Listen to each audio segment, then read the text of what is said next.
Sosialisasi penyebaran disiplin kepada guru SD Negeri 307 Malutengah dimulai. Yang terhormat Ibu Kepala Sekolah SD Negeri 307 Malutengah, yang kami hormati Bapak Ibu Guru SD Negeri 307 Malutengah.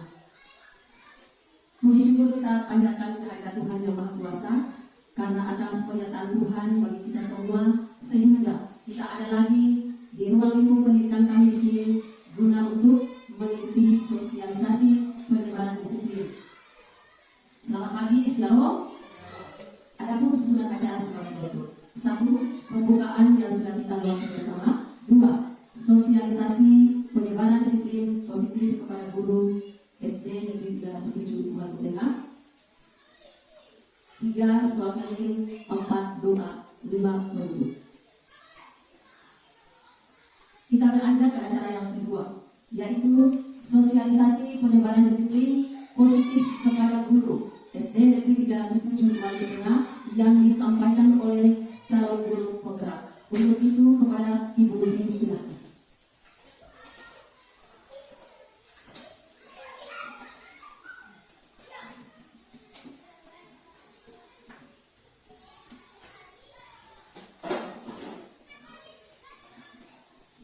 Ya, selamat pagi Pak.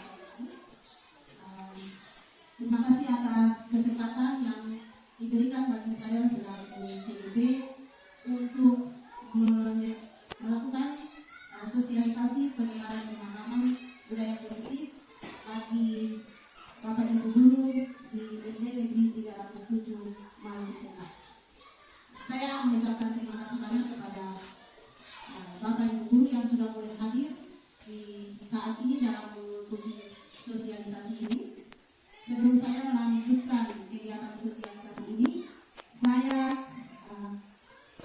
minta supaya sebelumnya mari kita sama-sama berdoa sesuai ajaran agama kita. Kita berdoa.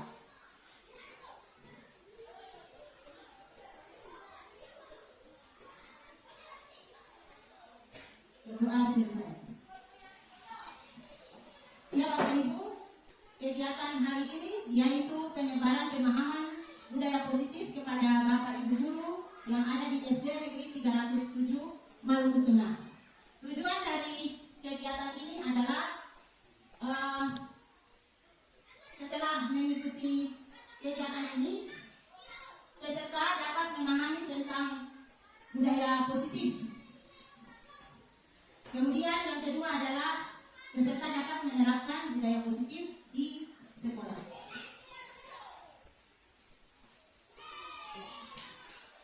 Jadi kegiatan ini merupakan salah satu tugas dari saya sebagai calon guru penggerak pada tugas modul 1.4.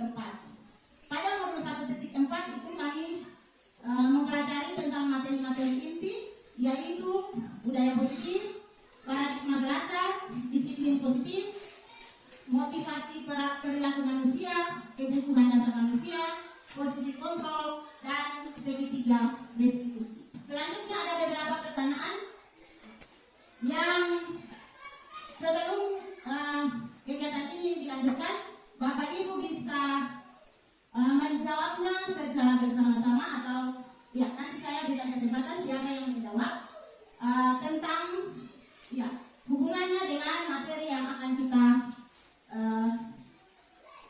yang akan saya berikan di saat ini.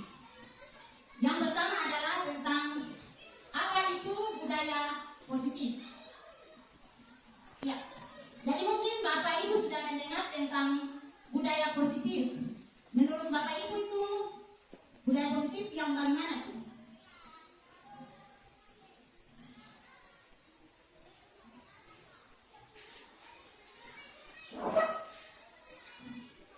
Berbicara tentang budaya positif, budaya yang bagaimana tuh?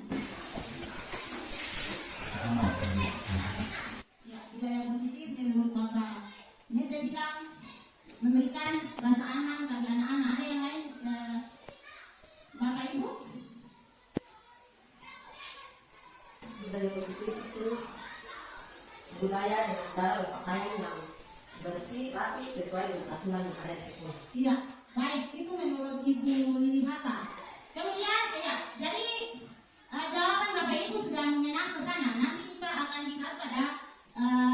slide berikutnya. Yang berikut itu tentang pertanyaan yang kedua, apa yang dimaksud dengan motivasi? Kira-kira dalam benak Bapak Ibu itu motivasi apa? Motivasi adalah apa? Ya, mendorong siswa bisa belajar. Yang lain motivasi? Memberikan semangat untuk siswa. Memberikan semangat untuk siswa. Ada yang lain lagi? Oke, jadi itu juga sudah mengenal. Nanti kita lihat selanjutnya. Yang ketiga, apa yang dimaksud dengan hukuman? Hukuman itu apa sih? Hukuman. Memberikan sanksi pada yang melanggar aturan. Pemberian sanksi kepada yang melanggar aturan. Ya, hukuman. Baik. Kemudian yang terakhir, apa yang dimaksud dengan penghargaan?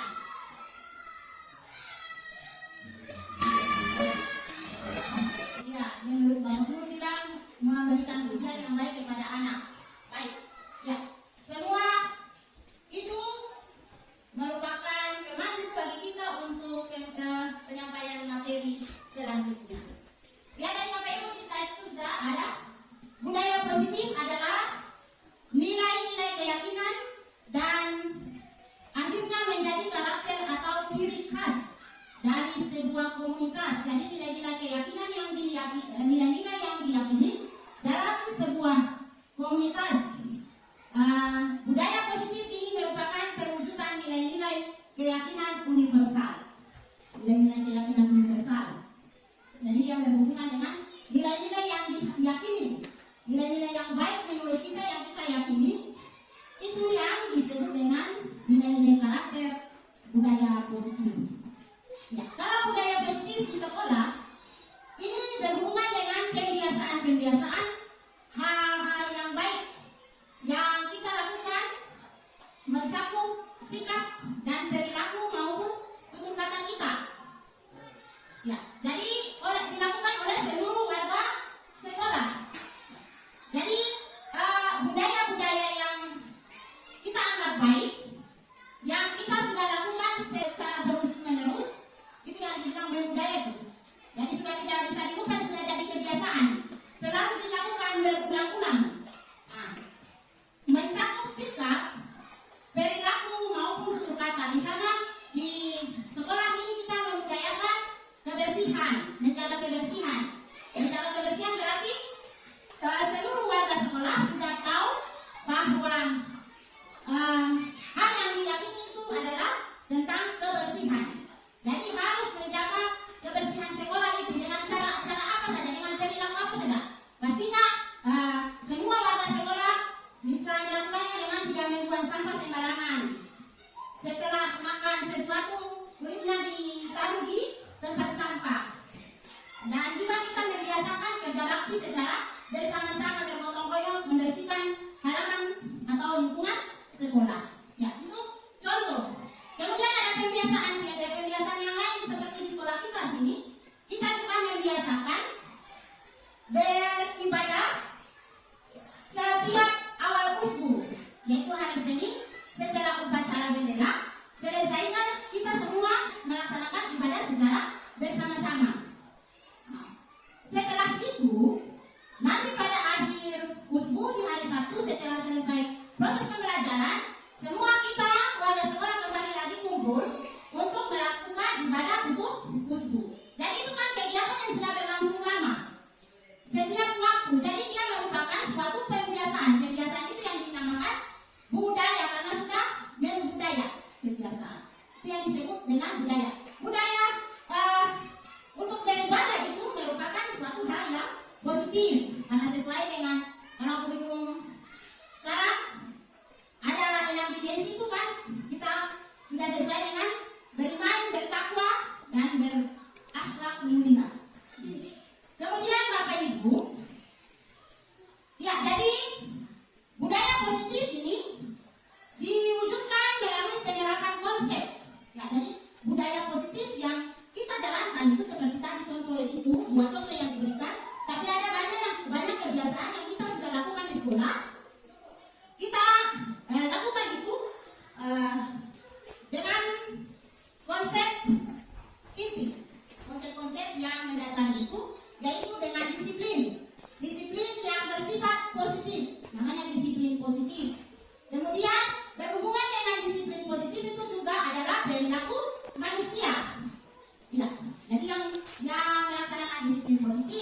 positif itu kan manusia.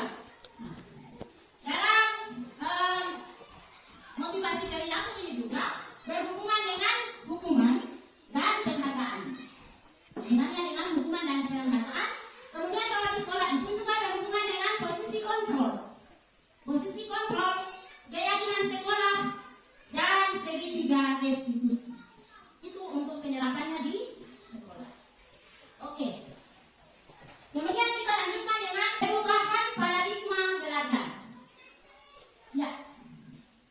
Jadi Bapak Ibu, sekarang kita mengalami pergeseran atau perubahan paradigma belajar kita. Yang dulunya kita menggunakan kurikulum 2013, sekarang kita sudah menggunakan kurikulum Merdeka. Ya, walaupun baru beberapa kelas, tapi kita sudah bisa menjalankan itu. Dan nantinya sesuai dengan keputusan itu, kita nanti akan melaksanakannya secara menyeluruh untuk semua kelas di tahun pelajaran yang baru. Ya, jadi ada perubahan, pastinya ada perubahan. Dari penggunaan kurikulum itu ada perubahan. Dari cara belajar, cara mengajar, dan sebagainya. Konten bunyinya sudah berbeda. Ya, mungkin yang Bapak Ibu guru yang sudah mengajar kurikulum berbeda tahu tentang itu. Kemudian Bapak Ibu, yang disebut dengan paradigma pergeseran perubahan pembelajaran di sini adalah yang utama di kurikulum sekarang adalah pembelajaran yang berdiferensiasi. Bapak Ibu tahu tentang pembelajaran berdiferensiasi? Itu pembelajaran yang bagaimana menurut Bapak Ibu?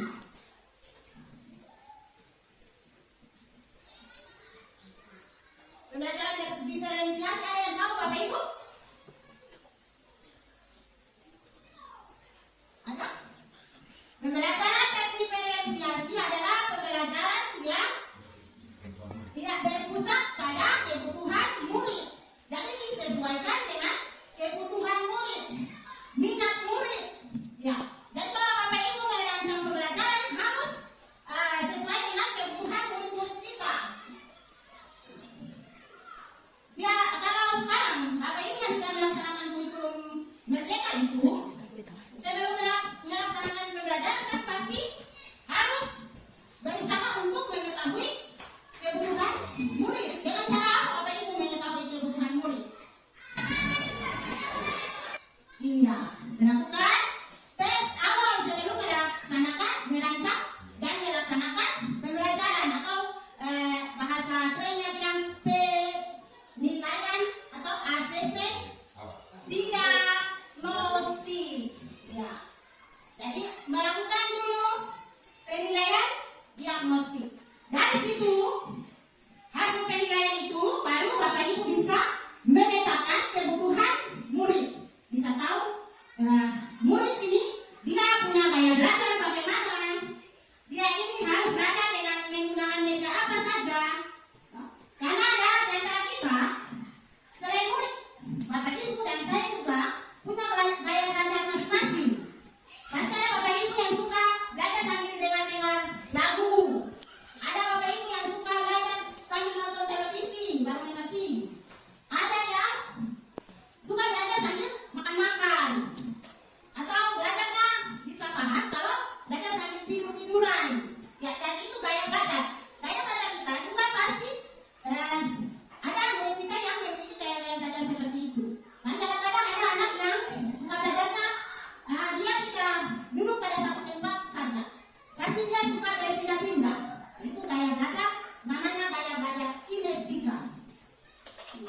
Sedangkan ada yang lain lagi, belajarnya cepat mengerti dengan dia melihat gambar-gambar, poster-poster. Itu gaya belajar secara visual. Ya. Selain gaya belajar itu, ada juga gaya belajar audio visual. Cuma dia dengar saja dia sudah bisa paham. Oke Bapak Ibu, kita lanjut. Masih dengan budaya positif di sekolah. Budaya positif di sekolah ini punya manfaat. Yang pertama itu membawa rasa aman, nyaman pada seluruh warga sekolah dalam melaksanakan kegiatan pembelajaran. Ya Bapak Ibu, jadi kalau keadaan lingkungan sekolah kita mendukung karena kita menerapkan budaya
seseorang menggali potensinya menuju sebuah tujuan, sesuatu yang dihargai dan bermakna.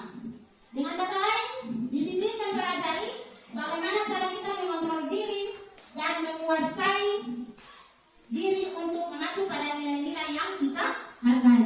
Jadi itu berhubungan juga dengan perilaku kita. Ya. Perilaku kita mengontrol diri kita. Sesuai juga dengan apa yang diajarkan oleh Bapak Hajar Dewantara. Ya Bapak Ibu. Pada saya, disiplin positif adalah disiplin yang bertujuan untuk menumbuhkan kesadaran serta memberdayakan murid untuk mandiri melakukan sesuatu tanpa pemberian hukuman atau imbalan. Dari disiplin positif ini, dia lahir dari motivasi diri.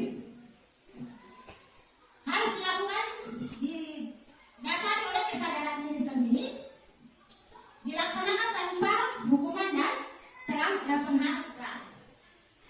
Disiplin positif menjauhkan hukuman dan penghargaan atau imbalan. Disiplin positif mengajarkan anak bertanggung jawab, tertib, serta rasa hormat dalam berinteraksi dengan lingkungan. Itu berhubungan dengan perilaku.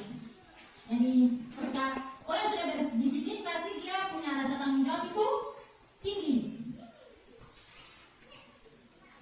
Yang berikutnya adalah tujuan mulia dari penerapan disiplin positif.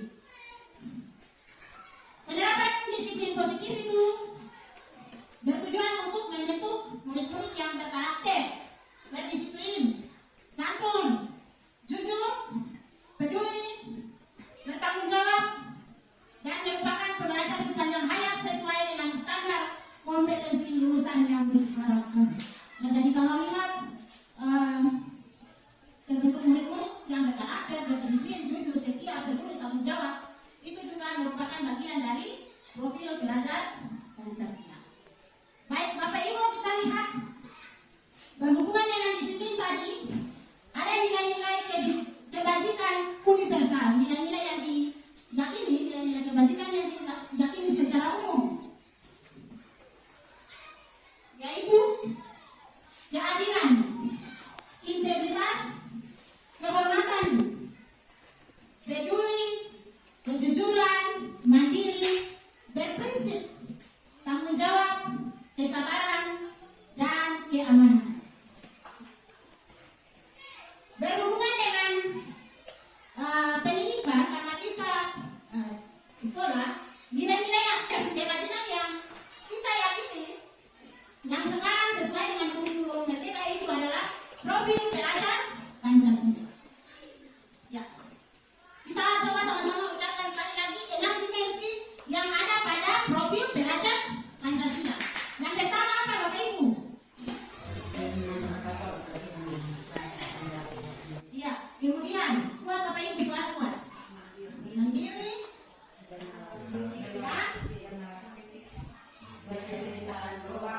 ya, kreatif. Lanjut, motivasi perilaku manusia. Jadi tadi itu motivasi itu adalah ada yang bilang dorongan, ya betul. Jadi motivasi itu dorongan yang harus kita yakini adalah motivasi dalam diri kita sendiri. Jangan tunggu ada motivasi dari luar. Nah tadi itu ada yang motivasi perilaku manusia itu berhubungan dengan hubungan yang pelanggaran. Banyak orang melakukan sesuatu itu karena takut ditegur,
Jadi anak-anak bisa membuat tugas apa yang diberikan oleh bapak guru atau ibu guru, dia bisa membuatnya.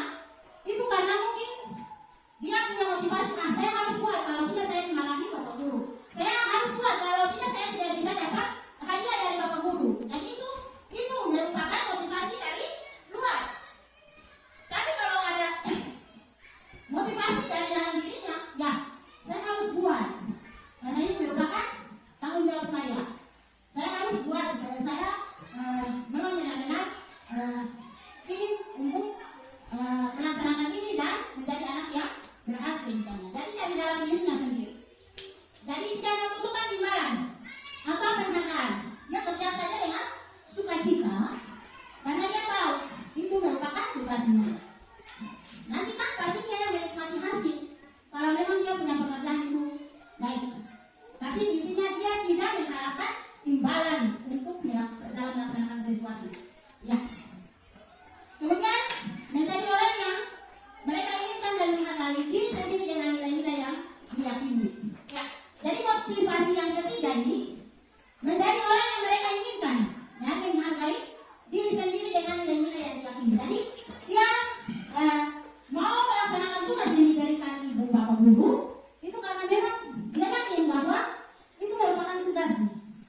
Dia yakin dia harus melaksanakan tugasnya karena budaya yang sudah tertanam dalam dirinya itu disiplin. Jadi yang diyakini itu adalah kedisiplinan. Jadi dengan membuat tugas tepat waktu itu adalah hal yang dia yakini. Jadi dia bisa membuatnya dalam perilakunya. Itu jadi diharapkan kita dan anak-anak kita, murid-murid kita memiliki motivasi yang ketiga. Tugas kita sebagai guru adalah menumbuhkan motivasi internal dalam diri murid dan menghindari pemberian hukuman dan penghargaan. Jadi tugas kita adalah menumbuhkan motivasi dalam diri para murid, dalam diri kita dengan cara menghindari pemberian hukuman dan penghargaan. Jadi untuk membangkitkan motivasi internal itu tidak boleh ada hukuman dan penghargaan. Ya, Bapak Ibu. Yang berikut itu kebutuhan dasar manusia. Kebutuhan dasar manusia yang pertama adalah survival. Survival ini bertahan hidup, kebutuhan untuk bertahan hidup. Kebutuhan itu diantaranya untuk makan, minum, pekerjaan, supaya dia bisa bertahan hidup. Nah, kemudian kebutuhan yang kedua itu kasih sayang dan rasa ingin diterima. Anak-anak juga suka seperti itu. Kasih sayang dan rasa ingin diterima itu kebutuhan manusia. Kan manusia pasti ingin disayangi. Anak-anak kita di sekolah juga pasti ingin diperhatikan, disayangi dan sebagainya. Kemudian kesenangan, kebutuhan akan kesenangan. Anak-anak di sekolah juga ingin belajar dengan rasa yang senang, hati yang senang. Ya. Kita guru juga melaksanakan tugas juga harus dengan hati yang senang. Kemudian kebebasan. Anak-anak bisa belajar dengan bebas, berekspresi, berkolaborasi dengan bebas tanpa takut intimidasi dari teman, guru dan sebagainya. Kemudian kekuasaan atau power. Ya, itu merupakan kebutuhan dasar manusia. Berhubungan dengan itu juga posisi kontrol guru. Posisi kontrol guru yang pertama ada posisi ya. Jadi kita guru kalau di sekolah itu biasa melakukan ini. Posisi kita ada dalam posisi kontrol. Jadi posisi kontrol itu ada 5. Posisi sebagai penghukum, yang kedua sebagai pembuat merasa bersalah, kembali menayangkan video tentang posisi-posisi kontrol guru. Yang penghukum pasti menyerapkannya berbeda dengan sebagai pembuat merasa bersalah. Itu nanti Bapak Ibu bisa simak, Bapak Ibu bisa lihat, dengar tentang kalimat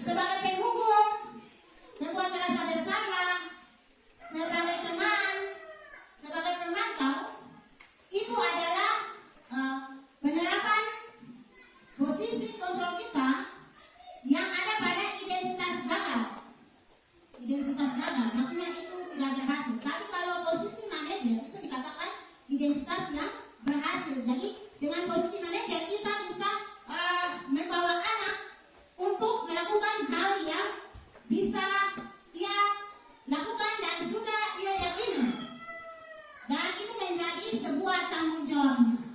Jadi dengan menerapkan ini termasuk juga dalam penerapan disiplin positif. Ya, Bapak Ibu. Kemudian nanti Bapak Ibu bisa lihat videonya nanti setelah ini, karena memang ada gangguan teknis tadi. Kita berpindah pada keyakinan kelas. Mengapa keyakinan kelas bukan peraturan kelas? Keyakinan itu sesuatu yang memang diyakini, diakui. Dan keyakinan kelas biasanya itu harus dibuat berdasarkan keputusan dari seluruh warga kelas. Jadi campur tangan Bapak Ibu guru dan juga peserta didik. Pikiran yang diberikan semua warga kelas itu berhubungan dengan keyakinan atau peraturan kelas itu. Keyakinan kelas.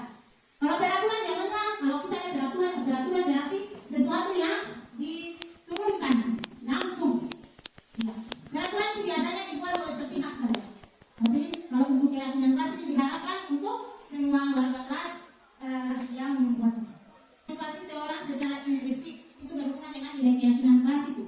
Maka kita akan lebih semangat menjalankan keyakinan daripada sekedar mengikuti peraturan. Jadi ada perbedaan antara keyakinan dan peraturan. Dan peraturan kan tadi sudah dikatakan bahwa itu diturunkan, dibuat oleh sepihak. Tapi kalau keyakinan itu dibuat oleh seluruh warga kelas. Jadi dengan sadar semua warga kelas bertanggung jawab melakukan itu. Karena mereka juga sama-sama yang membuat. Saya juga yang itu membuat. Jadi saya harus melaksanakan dalam kegiatan sehari-hari. Dan kalau peraturan dalam orang enggak mau buatlah tidak, itu terserah karena dia kan tidak terlibat dalam kegiatan itu. Tahapan menyusun keyakinan kelas. Yang pertama itu ada surat pendapat. Jadi meminta pendapat dari seluruh warga kelas termasuk juga ibu guru atau bapak guru. Sebenarnya mau hasilnya seperti apa? Kalau dalam proses pembelajaran kita menginginkan kelas yang bagaimana, suasana yang bagaimana. Nah, anak bisa berpendapat di situ lalu menuliskan pernyataan-pernyataan itu di sebuah kertas, bisa juga ditempelkan di kertas manila karton atau di satu papan, lalu ditempelkan. Kemudian Bapak Ibu, walaupun sudah ditulis tapi dengan anak-anak, dengan murid-murid, bisa sama-sama melihat atau meninjau kembali apa yang mereka tulis. Nah, kalau di situ ada terdapat kalimat-kalimat yang berupa kalimat negatif, Bapak Ibu dan anak-anak sama-sama berubah kalimat itu menjadi kalimat-kalimat yang positif. Misalnya dalam satu kegiatan pembuatan kesepakatan atau keyakinan kelas, anak-anak menulis tidak membuang sampah sembarangan. Itu kata tidak itu merupakan kalimat yang positif. Tidak membuang sampah sembarangan itu kalimat positif.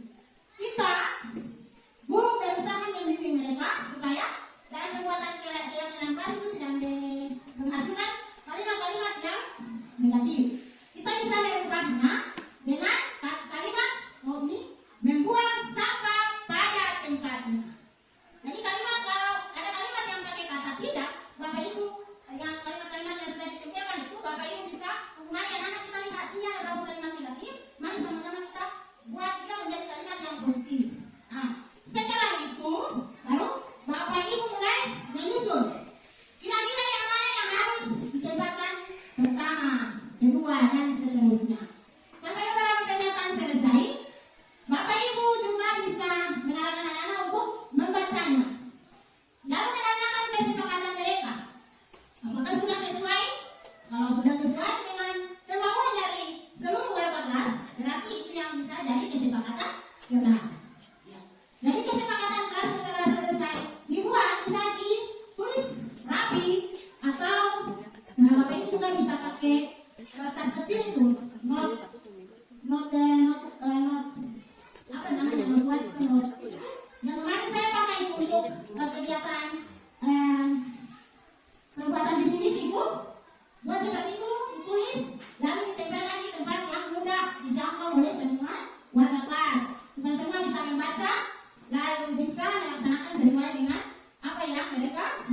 seperti itu.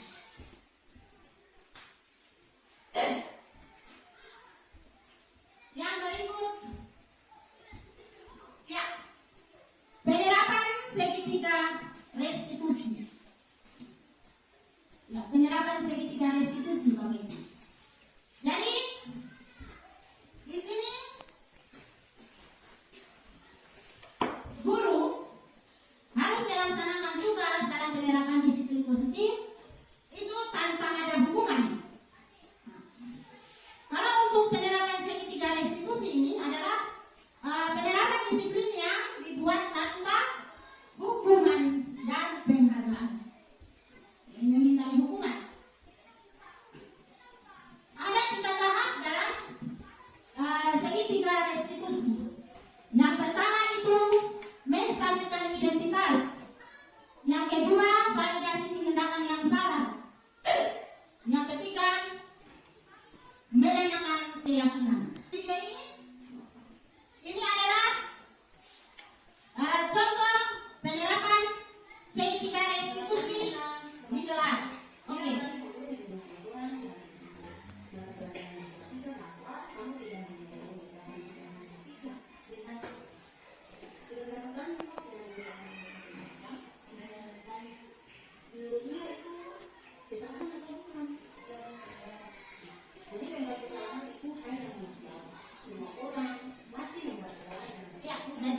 Ya, menstabilkan identitas.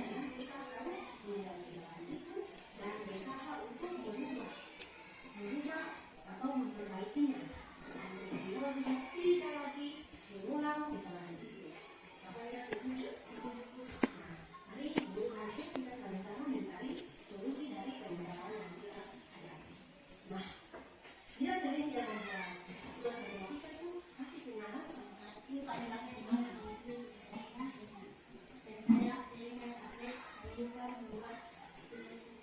Apakah kita tahu tidak membuat tugas itu sudah menerima kesepakatan atau tidak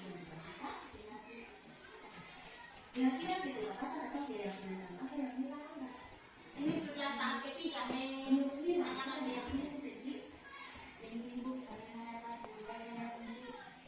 Disiplin membuat tugas dan bermain harus menggunakan iya, jadi disiplin itu penting. Dengan disiplin hidup kita teratur. Kita ada disiplin untuk membuat tugas, datang di sekolah, disiplin bangun pagi, disiplin menggunakan pakaian seragam. Nah, jadi disiplin ini membuat kita teratur, hidup teratur. Jika Mira belajar disiplin dari sekarang, maka akan terbawa sampai dewasa. Dan pasti Mira nanti menjadi anak-anak yang berhasil, yang hebat. Jika membiasakan hidup disiplin. Ibu saya minta maaf karena tidak membuat tugas. Iya Mira, kamu anak yang baik. Kamu sudah bisa mengakui kesalahan dan berusaha minta maaf. Apa yang nanti Mira lakukan untuk memperbaiki kesalahan itu? Saya akan serius berlatih meningkatkan sholat, tentang bagaimana kepada disiplin, tentang hal yang saya tidak mengerti, dan saya akan memperhatikan dan belajar saya. Baik, Mira kamu sudah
kegiatan selanjutnya tentang penerapan segitiga restitusi ini lagi supaya Bapak Ibu bisa menerapkannya di kelas. Dan nanti pada tayangan video tentang posisi kontrol itu nanti saya berikan, saya share lewat WA saja, Bapak Ibu bisa nonton dan Bapak Ibu bisa tahu dan menempatkan posisi, memahami bahwa selama ini Bapak Ibu bisa ada di posisi mana.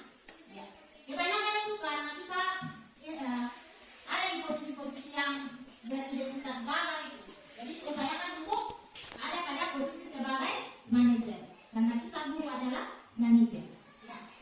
Nah, mungkin itu yang dapat saya sampaikan. Lebih kurangnya saya mohon maaf. Terima kasih banyak Bapak Ibu sudah bisa mengikuti kegiatan ini. Semoga kita diberikan kekuatan, kesehatan untuk melaksanakan tugas-tugas kita, terutama menerapkan disiplin positif di lembaga pendidikan bagi anak-anak terkasih kita. Selamat siang, shalom.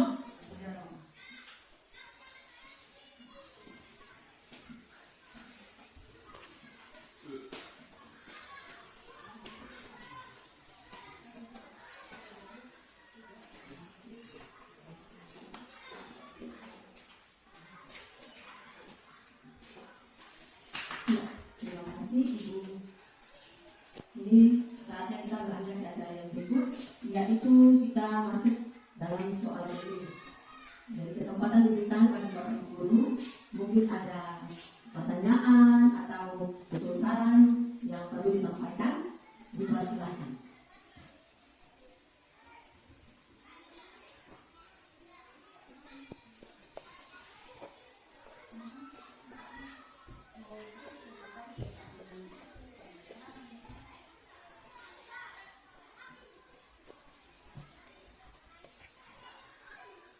Mari silakan Bapak Ibu. Ada yang mau bertanya atau yang bisa ada usulan tentang penyampaian yang saya sampaikan, Bapak Ibu silakan supaya kita di sini kita kan sama-sama belajar. Ya, saya juga dalam hal ini kan ini merupakan salah satu tugas, jadi saya harus membuatnya dan mungkin ada masukan yang lain dan Bapak Ibu bisa untuk memperbaiki tugas saya. Mungkin ada penyampaian tadi terlalu cepat, agak lambat atau bagaimana Bapak Ibu? Silakan Bapak Ibu. Ya, Ibu, dari saya. Terima kasih Ibu atas kesempatan yang diberikan bagi saya. Saya hanya mau menyampaikan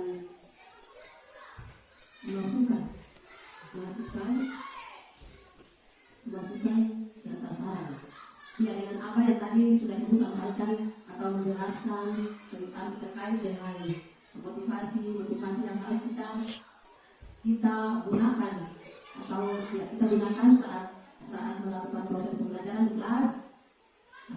Bagi diri saya sebagai guru kelas 4,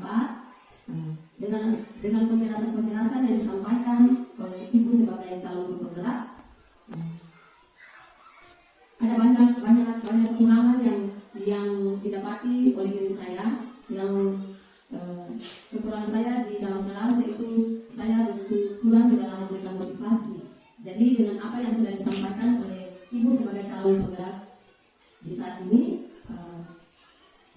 saya bisa menimba apa yang disampaikan oleh Ibu, dan biarlah semuanya itu saya melakukan tugas dan tanggung jawab saya sebagai seorang guru wali kelas 4 lebih baik lagi ke depan setelah saya mendengar semua arahan penjelasan yang disampaikan oleh Ibu.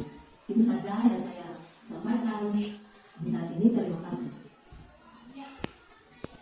Terima kasih ya Ibu, bahwa memang yang disampaikan saya juga belum terlalu ini, tapi nanti dalam proses ke depan itu kita bisa berkolaborasi untuk melaksanakan apa yang dimaksud dengan budaya positif, maksudnya yang terkait dengan budaya positif dalam penerapan kegiatan kita sehari-hari. Dan memang selain itu yang Ibu sampaikan secara pribadi untuk Ibu, hal ini juga dialami oleh saya. Beristimewa kalau Ibu motivasi, tapi saya itu tentang penerapan disiplin dan posisi kontrol. Jadi kalau untuk saya dalam kegiatan sehari-hari itu, kebanyakan posisi kontrol saya itu adalah sebagai penghukum, membuat merasa bersalah. Kadang-kadang saya merasa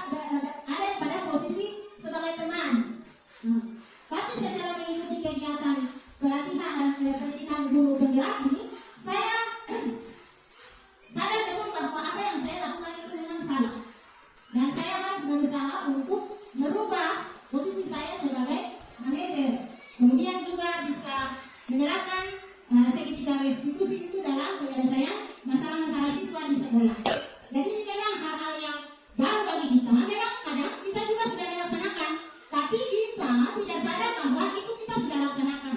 Tapi lewat pendidikan ini dan sosialisasi ini kembali mengingatkan kita untuk menerapkan hal-hal yang tadi yang sudah kita buat itu Bapak Ibu. Jadi saya rasa kita semua tidak sempurna dalam melaksanakan tugas-tugas kita. Kadang-kadang kita lalai, kita juga melaksanakan disiplin yang salah, sehingga anak itu tetap berada pada identitas yang gagal. Dia tidak melaksanakan secara motivasi dari dalam dirinya, tetapi karena takut dihukum, takut dimarahi dan sebagainya, atau karena dia memang berusaha karena supaya dia mendapat juara, penghargaan dan sebagainya. Untuk itu dengan belajar sosialisasi disiplin positif ini, kita tidak serta-merta untuk merubah secepatnya, tapi bagaimana kita menyadari dalam diri kita sebagai guru, kemudian kita bisa melaksanakannya perlahan-lahan menuju ke arah yang lebih baik dari anak-anak kita untuk ada melaksanakan pembelajaran yang berpusat pada peserta didik atau pembelajaran yang berdiferensiasi. Dan intinya kita harus membudayakan atau melaksanakan disiplin positif ini supaya menemukan anak-anak yang memiliki karakter sesuai dengan profil pelajar Pancasila. Demikian yang bisa saya sampaikan. Mungkin ada yang lain, saya persilakan. Kalau tidak, bisa Ibu Elsie akhiri kegiatan ini. Iya. Mungkin masih ada lagi pertanyaan atau usulan dari Bapak Ibu guru. Masih ada lagi Bapak Ibu guru. Ya, kalau tidak ada lagi, kita sebelum kita menutupi acara sosialisasi di siang ini, mari saya mengajak kita untuk kita berdoa. Kita berdoa menurut ajaran kita masing-masing. Berdoa mulai.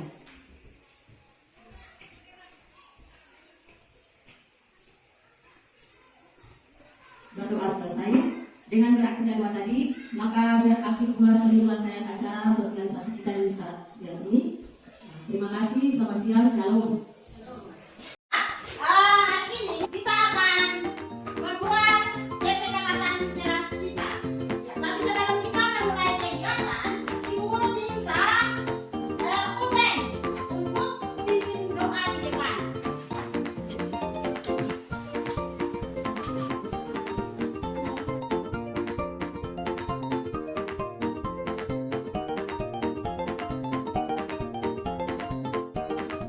Jadi sebagaimana yang telah kita sepakati, sesuai janji kita ini kita akan membuat kesepakatan kelas.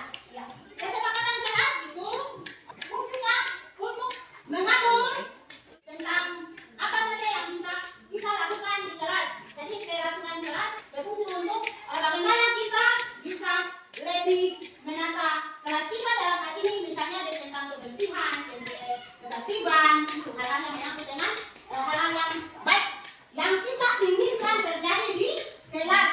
Kesepakatan kelas, keyakinan kelas bisa membuat kelas kita merasa nyaman, kita akan betah berada di kelas. Ya, jadi kesepakatan kelas itu merupakan pernyataan-pernyataan yang dibuat oleh warga kelas. Ya, anak-anak juga dengan ibu guru. Jadi mau kita di kelas itu seperti apa? Toh, misalnya dalam keadaan proses belajar mengajar, kita mau berjalan seperti bagaimana? Bisa terjadi di kelas. Jadi nanti anak-anak sendiri yang akan membuat kesepakatan itu bersama